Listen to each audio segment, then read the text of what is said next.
This is a 2024 PSAC Indoor Track and Field Championships preview for the women and the Raiders.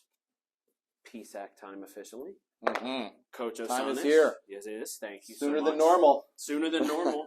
Sunday and a Monday meet this year up at Lehigh. Yeah. The Raiders already have the luxury of having been at the Lehigh facility, some of them once, which is nice. Yep.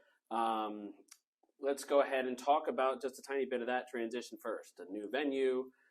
It's a couple different venues the last couple of years, but it's a nice venue, and it looks like it'll be a place where the athletes from around the PSAC can come and do their job and get things done. Yeah, we're excited to have a championship venue. We were able to secure Lehigh University that has a 200-meter flat track, great jumping facilities, great throwing facilities. So a little bit with scheduling and things of that nature. We're a little early this year for the conference championship, about a week early, 6 days. So we were able to secure the facility for our Sunday, Monday championship. So we're really excited and have kind of had to adjust things a little bit this year. Hopefully next year we'll be able to go back to our regular routine schedules. But our coaching staff, I think, did a great job of kind of changing things up when we got back in January to make us ready for this meet. And before we get into an event breakdown, how has the taper been going, sort of getting ready for this meet?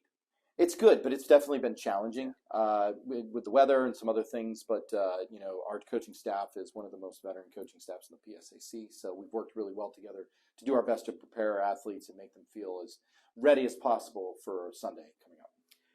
Different breakdowns for event groups, but arguably your most top-heavy is right off the top in the sprint groups. You have a couple of just outstanding veteran sprinters with some up-and-coming younger challengers, too, in the hurdles and in places. And, we can go through the names, but there's going to be a decent amount of points scored, I feel like, from those, sprinters and contributing not only in the sprints, but the relays and the hurdles and all that for the women's squad for Ship, as always. Absolutely. Coach Noel has a great group of women there. We have some of the fastest sprinters in school history. Leah Graybill, obviously All-American, All-World, All-Whatever, has been an incredible cog for us for so many years. Looking to see her win some conference championships individually here indoors would be great. On our top 10 list, she's number 1. And then right there is Elias Arana, has had a great indoor season. She's our number 2, and she's number 2 on the list in the 60 and the 200 and things of that nature. So that's a great 1-2 punch to have. So we're really excited about that. Sarah McKean, our great long jumper, All-American long jumper, has had a really successful campaign in the 60 as well. So we're still thinking that grouping out a little bit. And then Caroline Mastria has done a wonderful job this indoor season of staying healthy and running fast, and I think she's peaking just at the right time. So I'm really excited for coming Caroline. Off a couple good 400s. Yeah, she's run really, really nice relay legs and some open 400s as well. And then Alyssa Wirt was able to capture the 400 standard as well. So that's kind of your sprint squad right there. And then the hurdles has been a really exciting time for me. I've been working with the high hurdlers, and they've been coming around really, really well. Sasha Lee is just solid all the way around in the hurdles. And then the new addition as well with Riley Marks. Riley has been coming on great, running consistently under 9. So having, again, another 1-2 punch right there.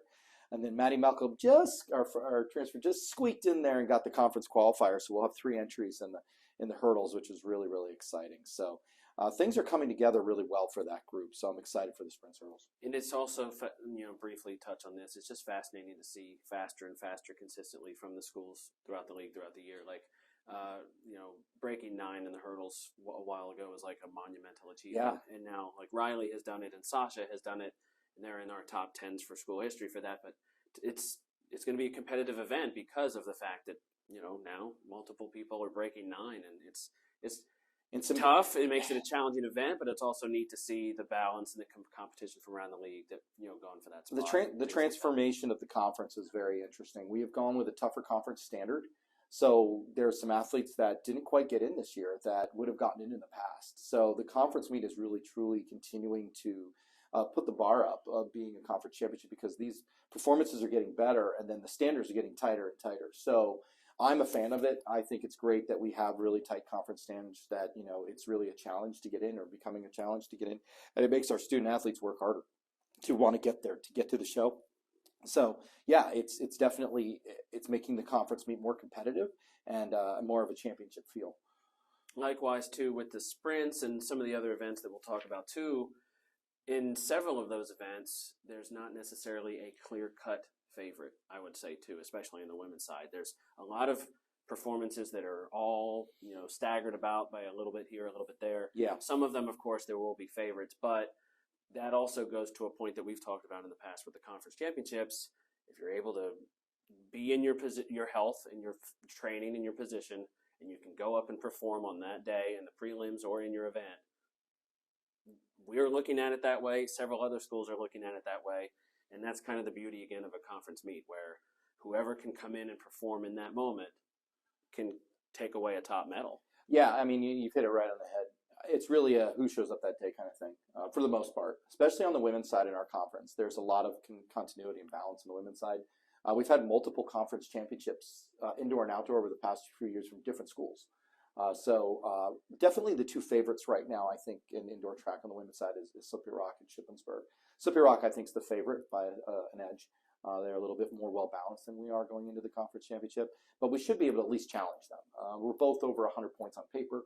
We're not that far apart, so I think if we have a great meet, or if they have a great meet, I think that's going to decide who wins. So it's really going to be 0-0, go in there and just start battling. And we have a great rivalry and relationship with Slippery Rock. They have a great program, so I think it's going to be very exciting. On paper, the next team down on the women's side is down a little bit, so I don't know if the third or fourth place team will be able to get into the fight as far as a team championship or a trophy. So I think it's going to be a really great battle between two great programs. So I'm really excited for that.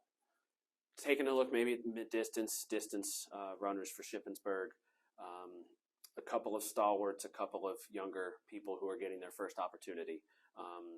Starting with someone like Faith Wilson, a redshirt freshman, sophomore, starting in at the 800, and you've got people like Kelsey Hull and Belle Weichert and Livy Rick who are coming in, and going to be able to contribute coming off a cross-country season as well. Yeah. And making the transition to the indoor track. Yeah, we're excited. I mean, some of those women you named have just had real breakout seasons, which is really exciting. So I'm excited for that group to hopefully be able to contribute some team points, which we'll obviously need if we're going to have a chance to beat Slippery Rock.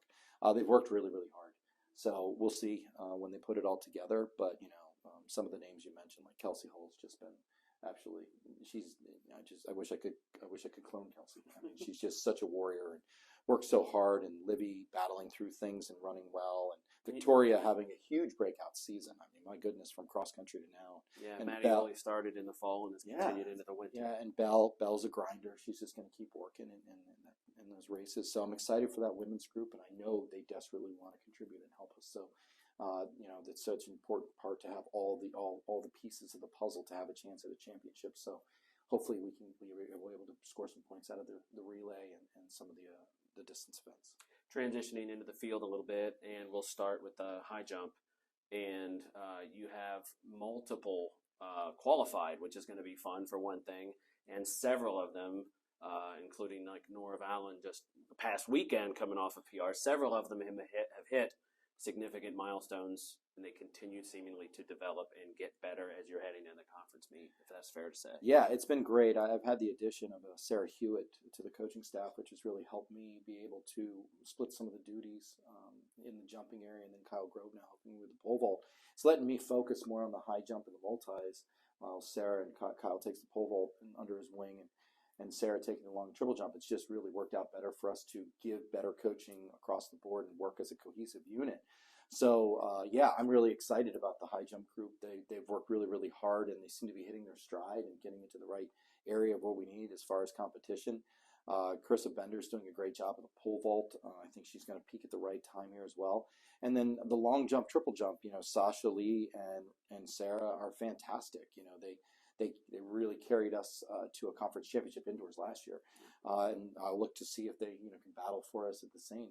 The fields are really strong in the field for the throws and the jumps in the conference. So it'll be a big challenge. And then Riley Marks is coming along in the long jump as well. So we have three people in that event. And Sasha's one of the best triple jumpers in the conference with an NCAA provisional. So, I'm excited for the jumps group. And I think, our taper's working, and I think we're hitting things just at the right time. So then transitioning into the throws, we continue to battle. The women's throws in our conference is very, very good.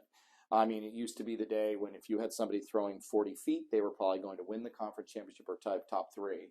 Now it's like you have to throw 40 feet just to make the field. Yep. So the shot has just gotten so much better. And the weight throw as well has improved. They tightened up those standards, and we're going to have to dip into the list to get our field of 16. We don't have 16 qualifiers on the conference right now, so we're going to, I think we had 12, so I think the next 4 are going to get pulled up. So it's just gotten better, which is very exciting. So we're hoping to get some contributions. Again, a balanced team wins a championship. If we can scrape a point or 2 here, that would be great in the throws. And then finally wrapping up with the multi, Nicola is, coming off a little bit of an illness when she was back in Germany. She had a really great fall, and now she's kind of hitting her stride again and she's healthy. And I wish I had a couple more weeks to get her ready, but I think she's as ready as she's going to be competitive. And again, that event exploded. I think there's 4 NCAA provisional qualifiers in that event this year. Yeah. So again, she, her goal and our goal with her is to break the school record and just kind of see where she falls. And that's really going to be our goal going into the weekend. So I'm excited. You're right where you want to be. You're in the talk, you're in the mix for the women. And that's, our ultimate goal is to be competitive for conference championships. And I think we're right there. So hopefully, fingers crossed, everything works out the next 5 or 6 days and we can get to the conference meet healthy and injury-free and ready to go and put up another fight. Given the excitement, given the training, they know what they need to do in preparation these last several days heading into the meet. But as you get to those final 24, 48 hours beforehand, what is your message to your women's squad? Is it just more of a mindset, like stay calm, cool, and collected?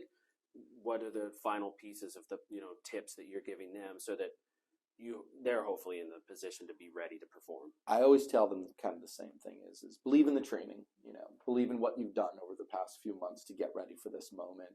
Don't let the moment overwhelm you. You will do what you can do. Don't let your nerves get to you.